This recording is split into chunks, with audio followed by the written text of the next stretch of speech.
नमस्कार मित्रों, मैं धनेश्वर महतो।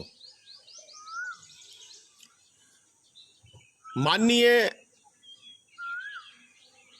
पूर्व प्रधानमंत्री श्री अटल बिहारी वाजपेयी जी ने जब 2002 के गुजरात के दंगे हुए थे, उस टाइम में माननीय मुख्यमंत्री श्री नरेंद्र मोदी जी गुजरात के मुख्यमंत्री थे।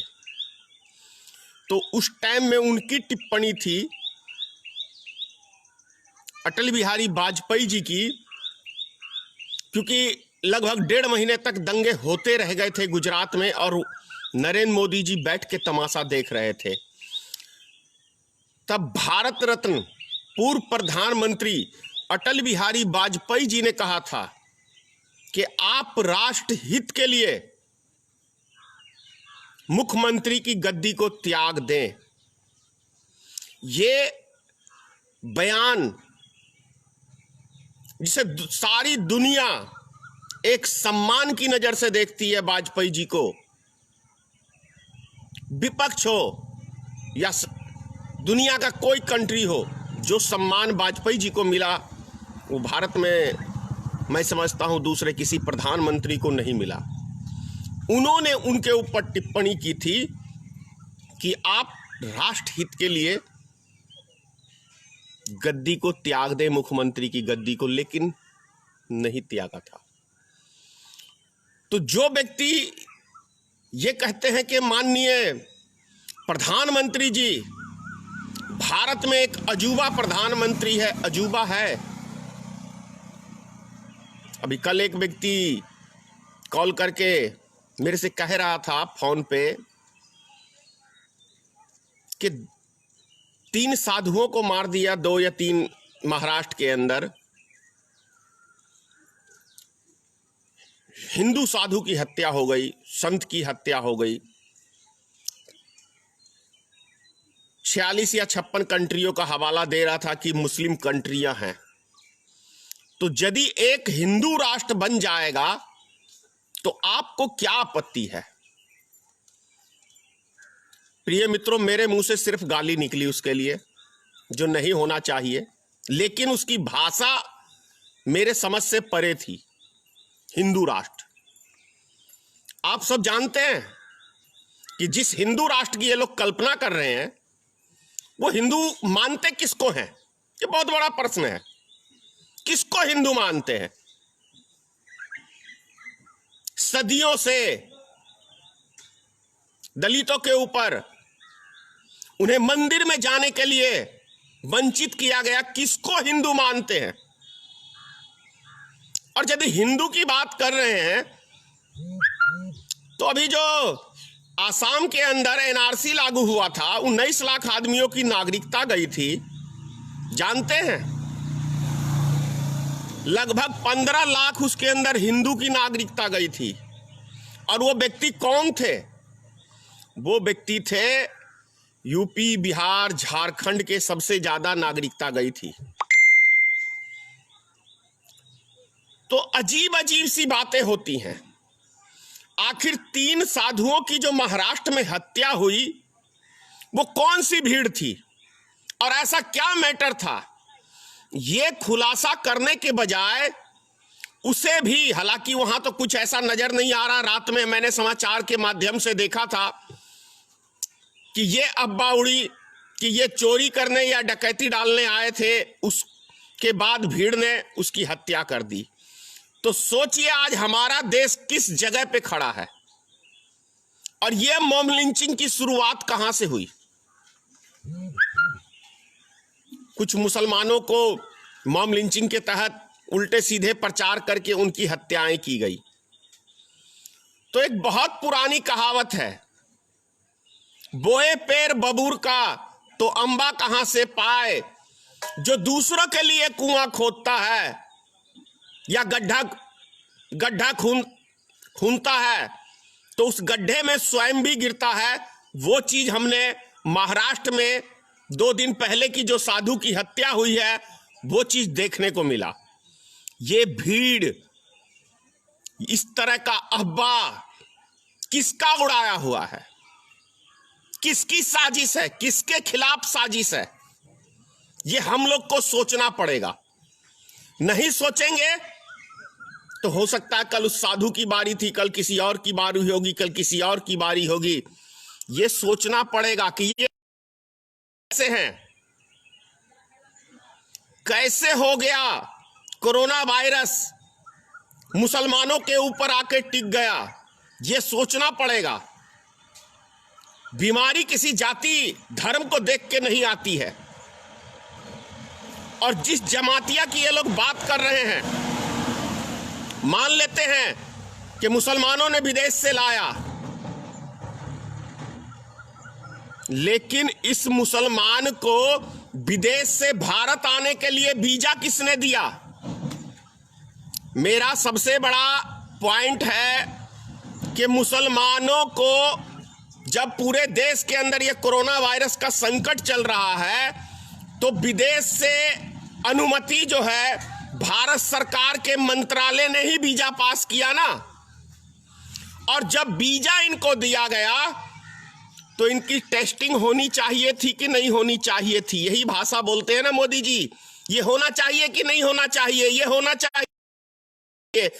तो भैया गोबर भक्तों, मैं पूछ रहा हूं आपसे, क्या उनकी टेस्टिंग होनी चाहिए थी कि नहीं होनी चाहिए थी? होनी चाहिए थी। लेकिन ये प्रधानमंत्री जी ने ऐसा नहीं किया, क्योंकि वो चाहते थे कि हमारे देश में यह महामारी फैले।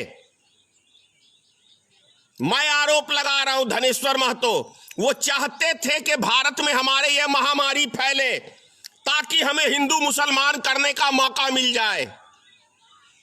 यदि वो नहीं चाहते तो जितने भी बाहर से नागरिक हमारे देश के अंदर आए विदेशों से, उन नागरिकों की टेस्टिंग होनी चाहिए थी। आज हमारा ये देश इतने बड़े संकट से नहीं गुजर रहा होता। कल मैंने माननीय प्रधानमंत्री नरेंद्र मोदी जी का पुतला दहन किया है, योगी आदित्यनाथ का पुतला दहन किया, नीतीश जी का पुतला दहन किया, और साथ साथ इस देश में जो गोदी मीडिया हम कहते हैं, गोदी मीडिया मतलब आप समझ लीजिए, नाम लेके कह रहा हूं, वैसे समझ में नहीं आता है तो इस देश के अमन शांति के दुश्मन न्यूज 18, रिपब्लिक भारत,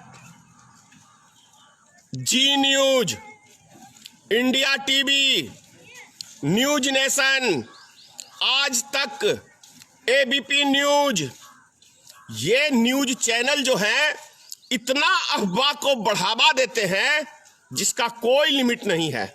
क्योंकि हर व्यक्ति समाचार देखता है, हर व्यक्ति समाचार देखता है, हर व्यक्ति समाचार रात्रि में देखता है। और वो हिंदुस्तान ही ऐसा मुल्क है, दुनिया के तमाम मुल्क है जो समाचारों को सच्चाई मानते हैं। और वो समाचार में अफवाह का काम कौन करता है? तो ये न्यूज चैनल वाले करते हैं, जो कि इनका कर्तव्य देश के सामने सच्चाई रखना होता है। चाहे वो सत्ताधारी पार्टी हो, चाहे वो विपक्ष हो, या चाहे तमाम सारी जो भी घटनाएं हैं देश की विदेश की, क्योंकि ये नेशनल न्यूज है तो इनका काम होता है देश के सामने सच रखना। लेकिन ये सच नहीं रखते हैं। क्या मोदी जी के फरमान से क्या उन्होंने कहा, क्या उनकी टीम ने कहा? केवल आप कोई भी चैनल इनका उठा के देख लीजिए तो मोदी भक्ति के अलावा 6 साल में आपको कुछ नहीं मिलेगा। तो इस देश को यदि बर्बाद अभी किया है तो वो उसमें न्यूज चैनल का बहुत बड़ा योगदान है, बहुत बड़ा।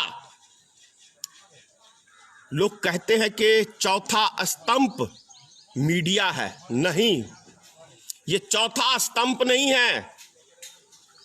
इस चौथे स्तंभ के अंदर दीमक लग गया है। जैसे दीमक किसी लकड़ी के वस्तु को खोखला कर देता है, पूरे पेड़ को खोखला कर देता है, उसी प्रकार से ये गोदी मीडिया इस देश की शांति को, इस देश की एकता को, इस देश की अखंडता को धीरे धीरे धीरे दीमक की तरह ये चाट चुके हैं और अब इन लोगों के बस में कंट्रोल जैसे रहा नहीं। तो अब ये क्या कर रहे हैं, अब हमारे देश के अंदर पुलिस प्रशासन के द्वारा, जैसे कंस के राज के अंदर बहुत अत्याचार होता था आम जनता के ऊपर, तो उसी प्रकार से एक कंस का राज अभी भारत में कायम है। आम जनता साग सब्जी भी लेने के लिए निकलती है तो उसके ऊपर इनके जो वर्दीधारी गुंडे हैं प्रशासन के, बेतहाशा या तो पैसा वसूली करने का काम कर रहे हैं या निर्दोष व्यक्तियों की गाड़ी जब्त करते हैं, उनका चालान करते हैं बिना मतलब के अंदर, और यदि कुछ नहीं इनके पास मिलता है तो चारों तरफ से लाठी से इनका स्वागत किया जाता है, जैसे लगता है कि ये बहुत बड़े क्रिमिनल, पता नहीं देश में कितना बड़ा ये लोग, आम आदमी जो है, गरीब आदमी जो है आतंकवादी है। बात करते हैं माननीय प्रिय मित्रोगण उत्तर प्रदेश सरकार की। जानते हैं 300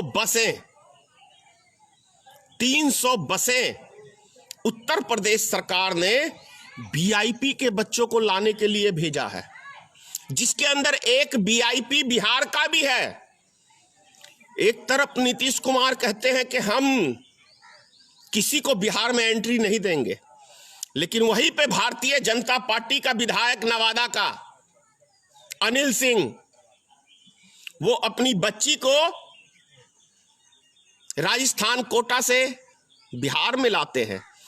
तो आप लोग समझ सकते हैं कि इन नेताओं को, ये वीआईपी आदमियों को, इनको अपने बाल बच्चे की जिंदगी कितनी प्रिय है, लेकिन जो हमारे देश का गरीब मजदूर, जिसके वोट से ये सत्ता में आते हैं, सत्ता का सुख भोगते हैं, उनके ऊपर इनको तरस नहीं आ रही है। कोरोना वायरस की ही बात कर लेते हैं। मैं नहीं कह रहा हूं ये बातें जो अब मैं कहूंगा कोरोना वायरस के विषय में, आप लोग जो गोबर भक्त हैं वो उल्टी सीधी कमेंट्स करेंगे, मैं जानता हूं अभी, तो सुन लो भाई। केंद्र सरकार ने ही प्रचार के माध्यम से कहा है कि कोरोना वायरस किन किन व्यक्तियों को हो सकता है। ये डॉक्टरों की रिपोर्ट है, जिसे दम्मा की शिकायत हो, जिसके शरीर में तमाम तरह की बीमारियां हो, उनको कोरोना वायरस सबसे ज्यादा असर करता है। तो ये सोचने का एक छोटा सा प्रश्न मैं दे रहा हूं आपको। जो व्यक्ति 8 घंटा खेत के अंदर फावड़ा चलाते हैं, खेती करते हैं, जो वजनदार काम करते हैं, जो बिल्डिंगों पे मेहनत मजदूरी करते हैं, मकान बनाने का काम करते हैं, उनका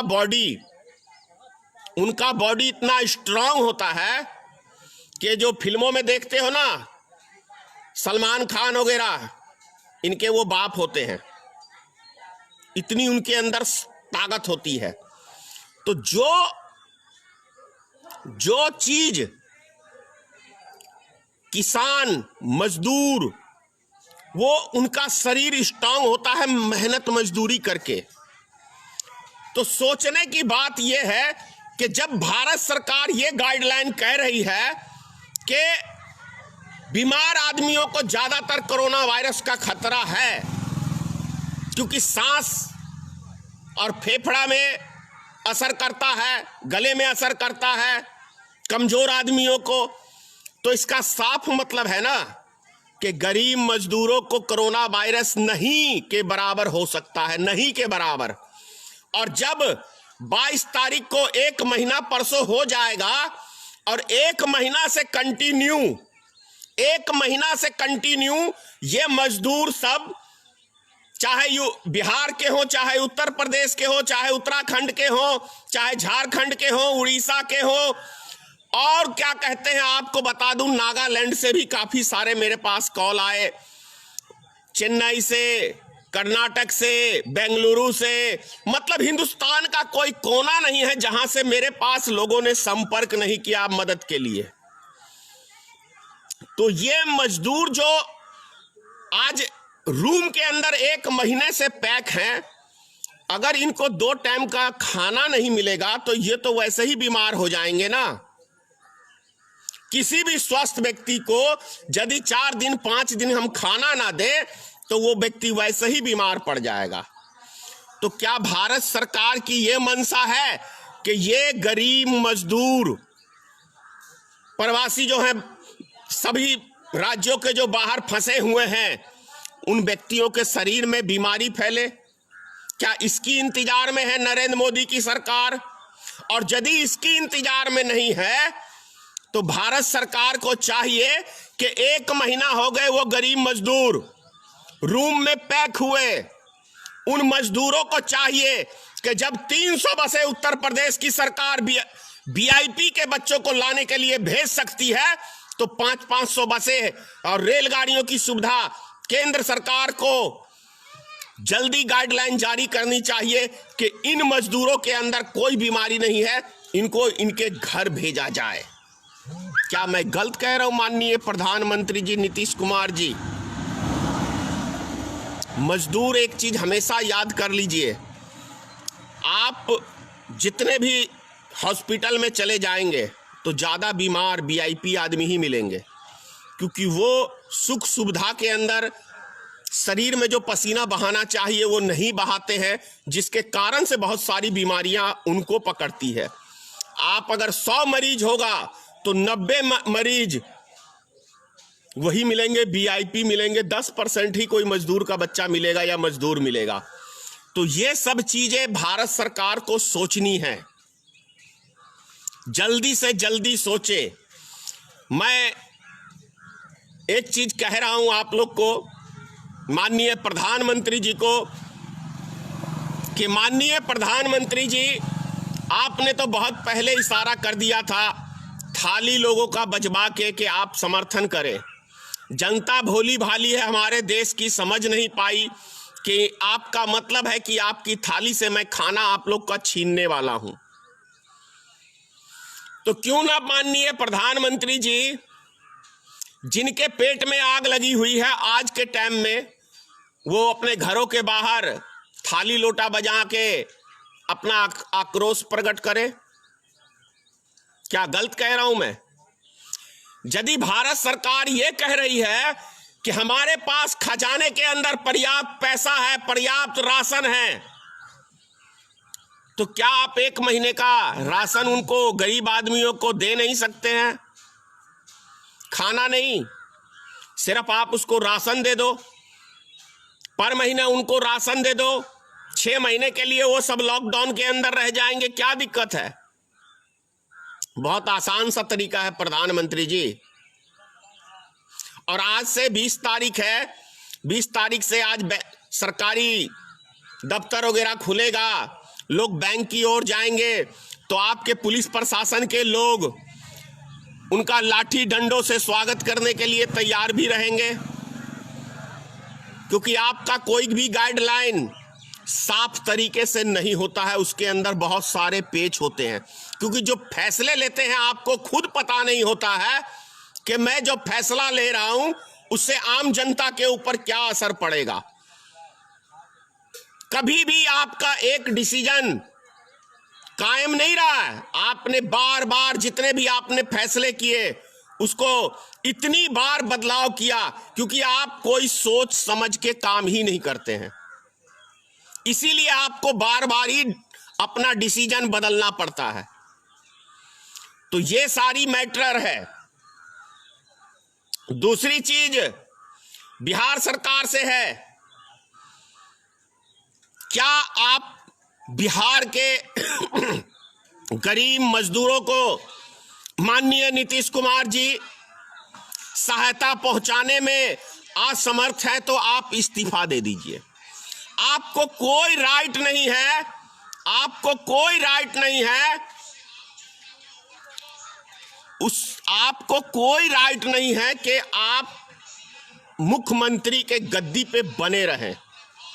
प्रधानमंत्री जी, मैं आपसे भी कह रहा हूं, बहुत हो गया, देश की बर्बादी आपने कर दी, आपसे देश नहीं संभलने वाला है, आप भी इस्तीफा दे दें। दिन में 4 सूट बदलने से देश तरक्की में नहीं हो जाएगा। देश को नर्क में ले गए आप, देश को बर्बाद कर दिया आपने। कितने 70 साल पीछे धकेल दिया। जब देश आजाद हुआ था, जैसे कंगला था देश, उसी कंगाली हालत में प्रधानमंत्री जी आप इस देश को ले जा चुके हैं। क्योंकि हम लोग जानते हैं कि जब लॉकडाउन खुलेगा तो किसी के पास कोई पैसा नहीं रहेगा किसी तरह का कारोबार करने के लिए। जो भी पैसा रहेगा वो खा पका जाएंगे। गरीब मजदूर भूखमरी के कगार पे इस देश को आपने लाके खड़ा कर दिया है प्रधानमंत्री जी। तो आपसे देश नहीं संभल रहा है, आप इस्तीफा दे दीजिए। देश की भलाई के लिए जो पूर्व प्रधानमंत्री अटल बिहारी वाजपेयी जी ने आपसे कहा था सन 2002 के अंदर, जब गुजरात के दंगे हुए थे और आपने करवाए थे, तो यदि देश से प्रेम है प्रधानमंत्री जी, इस देश की जनता से प्रेम है, राष्ट्रभक्ति यदि अंदर है आपके, तो आप इस्तीफा दे दीजिए।